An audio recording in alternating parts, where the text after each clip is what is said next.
निशांत संभाल लेंगे। हाँ, सबसे अच्छा मुख्यमंत्री के योग है निशांत। हाँ, एकदम है। क्या सही में सम्राट चौधरी की कुर्सी डोल रही है? अगर नहीं डोल रही है तो फिर ये चर्चा क्यों होती है कि कौन अच्छा सीएम होगा? आज अनंत सिंह ने सनसनी फैलाई कि निशांत अच्छे मुख्यमंत्री साबित होंगे। आखिर ये बात क्यों कही जा रही है? जदयू के कई नेता ऑफ द रिकॉर्ड कहने लगे हैं कि निशांत परफेक्ट हैं सीएम के लिए। तो सम्राट चौधरी में क्या दिक्कत है? उनको तो नीतीश कुमार ने ही अपना उत्तराधिकारी बनाया है, तो फिर रह रह के ये निशांत की बात कहां से आ गई? तो ये सियासत क्या है? कोई दबाव की राजनीति है? दिल्ली से भी खबरें आती है कि लोकसभा चुनाव को देखते हुए निशांत को बनाया जाए, मुख्यमंत्री बनाया जाए, ताकि एमपी के ज़्यादा से ज़्यादा सीटें जीती जा सके, बांकीपुर से एक सबक सीखा जाए। तो क्या है सच्चाई निशांत कुमार को लेकर और सम्राट चौधरी को लेकर, और दिल्ली से जो मैसेजेज आते हैं उनमें कितना है दम? आइए इस खबर में इसी को जानने और समझने की कोशिश करते हैं। आप देखना शुरू कर चुके हैं स्टार टीवी बिहार में, आपके साथ सरोज सिंह। अनंत सिंह ने जैसे ही कहा कि परफेक्ट होंगे निशांत, सबसे अच्छे साबित होंगे निशांत कुमार सीएम के लिए, सनसनी फैल गई। फैलना ही था, क्योंकि बात ही कुछ ऐसी है। अभी बहुत सारी समस्याओं से सम्राट चौधरी जूझ रहे हैं, फैसले ले रहे हैं, ताबड़तोड़ फैसले ले रहे हैं। अभी महिलाओं के लिए, लड़कियों के लिए ढेर सारे फैसले लिए, जिससे उनकी वाहवाही हो रही है कि पहली बार किसी मुख्यमंत्री ने महिलाओं का और छात्राओं के दर्द को समझा और उनको तोहफा दिया राखी के मौके पर। छात्र आंदोलन से कहीं ना कहीं दबाव में है सम्राट चौधरी। ये कुत्ता वाला जो बयान हो गया, इसके बाद परेशानी है। छात्र रोड पर हैं, आंदोलन चल रहा है, लेकिन इस बीच जो सियासी बयानबाजी होती है वो कहीं ना कहीं इस बात को बल देती है कि बहुत सारे लोग हैं भारतीय जनता पार्टी के अंदर भी जो सम्राट को पसंद नहीं कर रहे हैं। उनको दिक्कत है सम्राट चौधरी से। वो चाहते हैं कि एक नया मुख्यमंत्री बिहार में बने। कुछ लोग यूपी चुनाव तक की डेडलाइन बताते हैं, कुछ लोग तत्काल सेवा की बात बताते हैं। अपना अपना तर्क है, तथ्य है, लेकिन सच्चाई है क्या? क्या सही में कमजोर हुए हैं सम्राट चौधरी? भाजपा के कुछ लोगों की बात माने तो कहते हैं कि पूरा समर्थन नहीं है पार्टी का। जिस तरह से पहली बार मुख्यमंत्री भाजपा का कोई बना है, जिस तरह से उनको सपोर्ट और समर्थन मिलना चाहिए, वो सम्राट चौधरी को नहीं मिल रहा, और यही उनको कमज़ोर करता है। अगर पूरी पार्टी साथ हो तो फिर कहाँ किसी की हिम्मत है सम्राट चौधरी को हिलाने डुलाने की या किसी विकल्प पर बात करने की? सवाल ही पैदा नहीं होता। लेकिन चूंकि घर में ही दिक्कत है तो सम्राट चौधरी भी कभी कभी लाचार हो जाते हैं। दिल्ली से आती है कभी कभी खबरें, पावर कॉरिडोर से, कि निशांत को बना देने से एनडीए बहुत मजबूत होगा और एमपी के चुनाव में बहुत फ़ायदा होगा।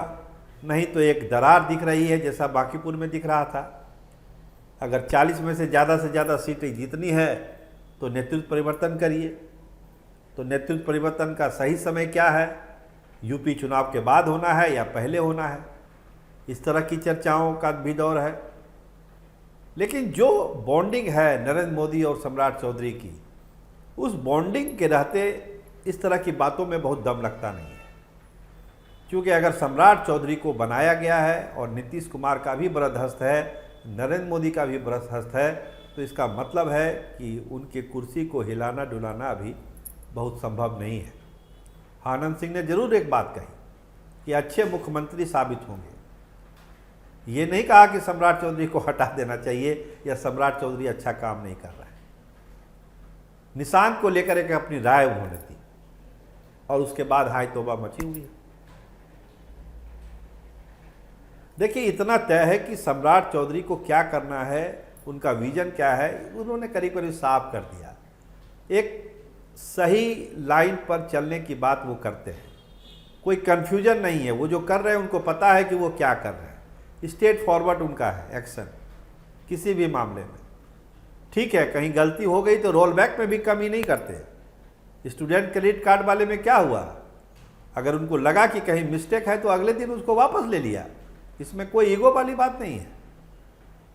उन्होंने भी महसूस किया कि हाँ ये दिक्कत होगी छात्रों को, तुरंत वापस हो गया। कोई सरकार दूसरी होती तो वो सोचती अरे हम अपना फैसला तुरंत कैसे वापस लेंगे, लोग पलटू राम कहेंगे, लेकिन सम्राट चौधरी ने उसको वापस लिया। अभी लड़कियों के लिए, महिलाओं के लिए ढेर सारी योजनाएं लागू की राखी के मौके पर।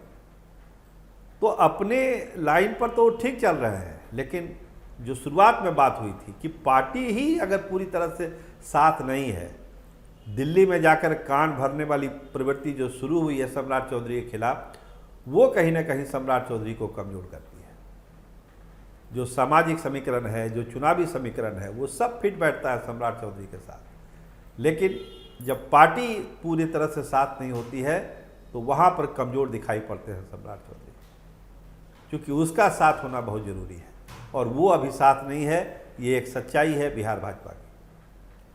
तो अपने लोगों को मनाना होगा, साधना होगा, तभी कुछ बात आगे बढ़ेगी। जहाँ तक बात अनंत सिंह के बयान की है तो वो दूसरे संदर्भ में थी। ऐसा नहीं कि वो चाहते हैं कि सम्राट चौधरी हट जाए। हाँ, जरूर कहा कि छात्रों पर लाठी नहीं बरसनी चाहिए। एक बात उन्होंने साथ साथ ये भी कह दी, आप मांग मानिए ना मानिए वो अलग बात है, लेकिन लाठी मारना गलत बात है, लाठीचार्ज नहीं होना चाहिए छात्रों पर, ये बात भी कही उन्होंने। तो खैर देखिए, एक बहस, राजनीतिक बहस शुरू है। सम्राट या निशान, अपने अपने पार्टी के तरफ से दोनों का दावा है, दोनों अपना काम कर रहे हैं। लेकिन मुख्यमंत्री के तौर पर अभी तक का जो कार्यकाल है सम्राट चौधरी का, ये कोई ऐसा नहीं है कि उनको नेगेटिव मार्किंग दिया जा सके। समय भी नहीं हुआ, अभी तो 6 महीना भी नहीं हुआ है, अभी कैसे किसी को आप जज कर सकते हैं। तो मौका मिलना चाहिए काम करने का, विकास करने का। बाकी तो जनता मालिक है, जनता अपना फैसला करेगी और राजनीति तो साथ साथ चलती ही रहती है। आप देखते रहिए स्टार टीवी बिहार। आपका बहुत धन्यवाद, आपका बहुत बहुत शुक्रिया।